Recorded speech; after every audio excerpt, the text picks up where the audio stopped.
What's up guys, Daxter here, and how often do you think I get to say that a game these days will be enjoyed by everyone? With all the shooters out there, that just brings rage to today's youth. Don't stop, cap 'em and shank 'em. All the MMOs that are designed to do nothing but deliberately suck up a ton of your time.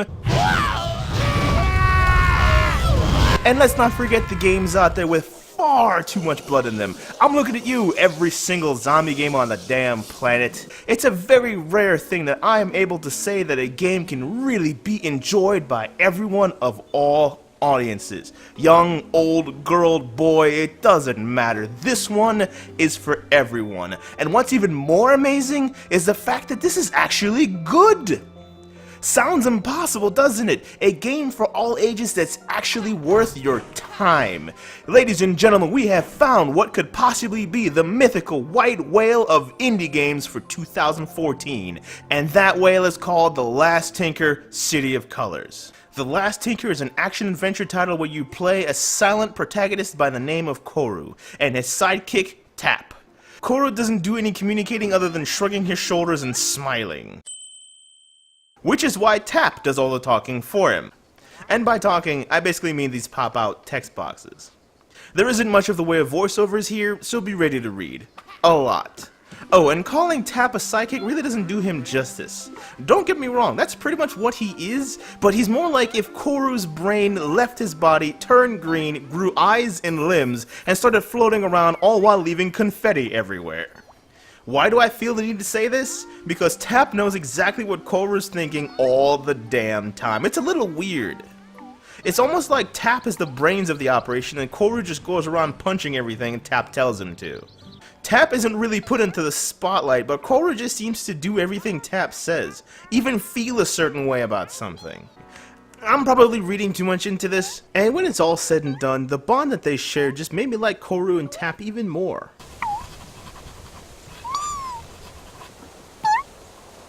Tap is useless without Koru, and Koru seems like he's useless without Tap. And for storytelling purposes, the bond that they have really does work. Koru does all the heavy lifting, and Tap guides you on your journey and communicates so that you know what you're supposed to do next.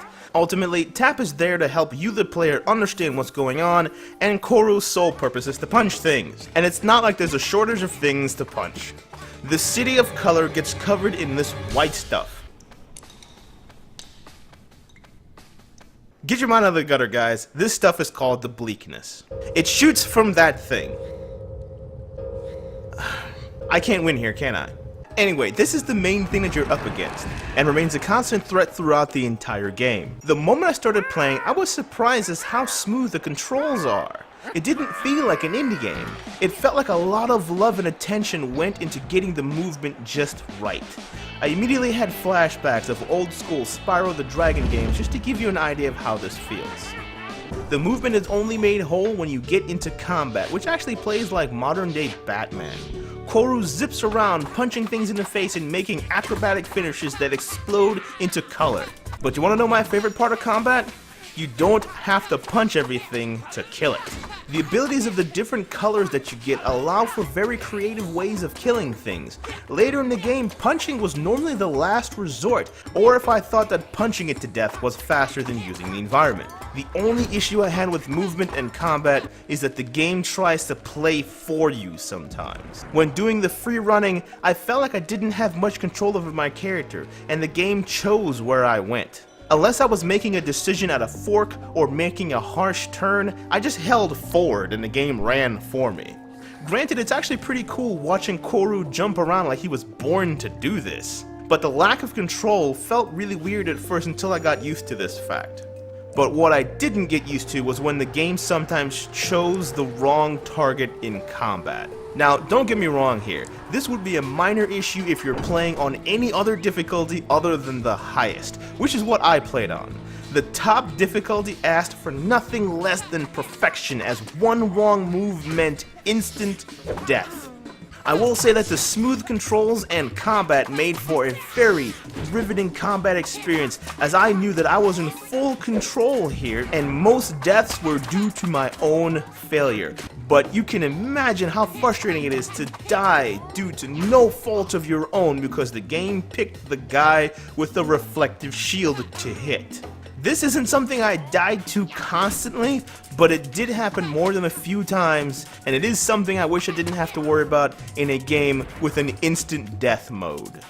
One thing you need to know about the challenge here, like I said, I played on the hardest difficulty. Does that mean that this game was easy for me? Hell no! The game was whooping my ass. I died a ton. But the takeaway from this is that it all felt fair. When I died, I knew I messed up, and I ran back into every fight with the sole desire to whoop some ass. The good news here is that the checkpoint system is very forgiving, and once you defeat a pack of enemies, they do not respawn. So even in the hardest of times, you know you can push forward if you try hard enough.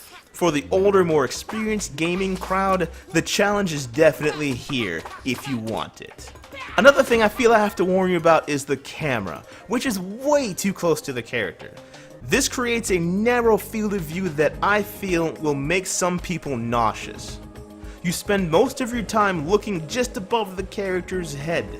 This wasn't an issue for me because I don't get nauseous that easily, but I know some people say hell no to a game with no FOV controls, and this is something that I believe you need to know. Now, one would think that a game with the word color in its name, the devs would have spent at least 50% of their effort to ensure that the art is top notch. But the art is for the most part okay. The art serves a purpose more than anything else, and while it does serve that purpose very well, sometimes the colors just have a washed out look to them. I feel like you weren't meant to pay attention to the environment at some points, as the colors just never pop out like you would expect. However, this is not an issue because of the color palette itself, it's because of the lighting.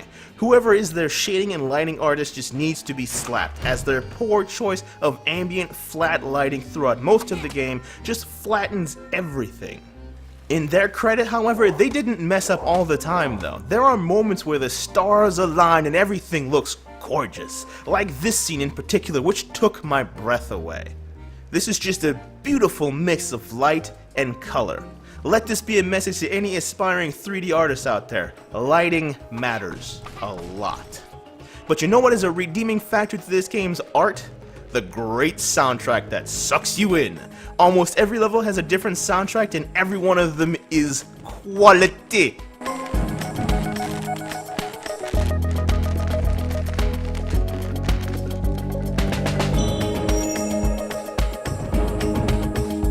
With a game that's supposed to be centered around color, I found myself enjoying the soundtrack a lot more than the visuals. The story of this game isn't anything massively unique. It does a good job of being unpredictable within reason, and it kept moving forward. I never felt that I knew what was coming, and the times that I did, I was either completely wrong or the game threw some sort of twist just to see if you're paying attention. On top of that, the gameplay never gets dull because of the creativity in the game mechanics. Other than combat and running around, things are always changing, and every zone has a different idea behind what you need to do. One zone has a pretty well done stealth section, while another has a great musical section. Let me clarify something though. This game is by far not a stealth game or a DDR ripoff. This is an adventure game, and every different mechanic is used just enough for you to enjoy it and wonder what will come next. This is one of those games that hooks you at the start with its creativity, but you wonder if it's going to be able to keep up the creative flow. Most games like this try to hook you at the start, but midway through you can tell that the creative juices ran dry. However, this does not apply to The Last Tinker. From start to finish, I was guessing and never bored. When it's all said and done and the city is saved, this was an enjoyable experience that I wished all games would learn from.